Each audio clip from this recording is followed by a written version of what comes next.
ریبر عبدالله اوجلان ji 15 Sibata 1999 ve li girtîgeha girava Îmraliyê dibin şert û mircên tecrîdê de têra girtin. Ev nêzî 2 salan e ji rêber Apo tuagahî nayên wergirtin. Ji bo hevdîtinê jî çi serlêdan tên kirin, hemû tên redkirin an jî bêbirsif tên hiştin. Têkildarî mijarê endamên Encûmena Malbatên Şehîdan ya bajarê Kobanê diyar kirin ku armanca dewleta Tirka faşîst ji tecrîdê ew e ku gel û rêber Apo ji hev qut bike.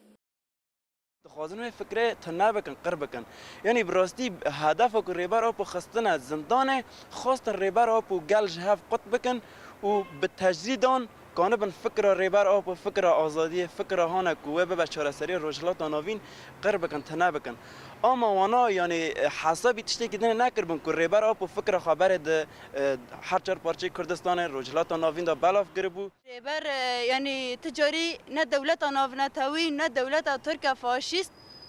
یعنی نکنه ما بین ریبر آب و ما بین گل کرج هفته قط بکه ما گل کرج فکر ریبر آب قط بکه یعنی ام تجاری و تشتانم ناک نبریاخا حرتم جی یعنی به پرتیکی ریبر آب ما به گوتنی ریبر آب ما به ویدیو ریبر آب ما به یعنی ام حرتم روزانش خورا وید خنین گهدار دکن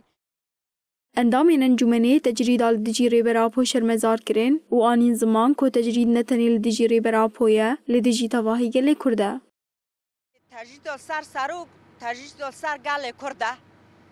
û ez dibêjim ne ew tecrîdê ser serokê me giran bikin 25 sal li pê xwayîştin leno em jî 25 sal di wê tecrîdê re derbas dibine.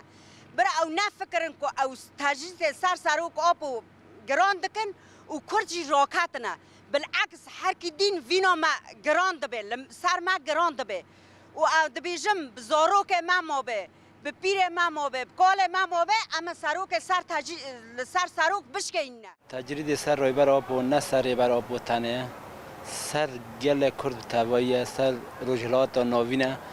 دادی دمک دریجه بود 2 سال نه مالبات ریبر آب و نه وک محامی خو نه و کس این تخ آگاهی ما سر ریبر آب و تنه براسی دولت ترک آفاشیم یرشی سر گریلا دکه یرشی سر روجاوا دکه لبر کانه به وک گل کرد ریبر آب و شخابیر بکه بس تجاری ام ریبر آب و شخابیر ناکن Bangên şikandina tecrîdê û azadiya rêber Abdullah Ocalan roj bi roj zêdetir dibin. Lê ne civaka navneteweyî û ne jî rêxistinên mafên mirovan bi erka xwe ranabin û xwe li dijî kiryarên li dijî rêber Apo bêdeng dikin.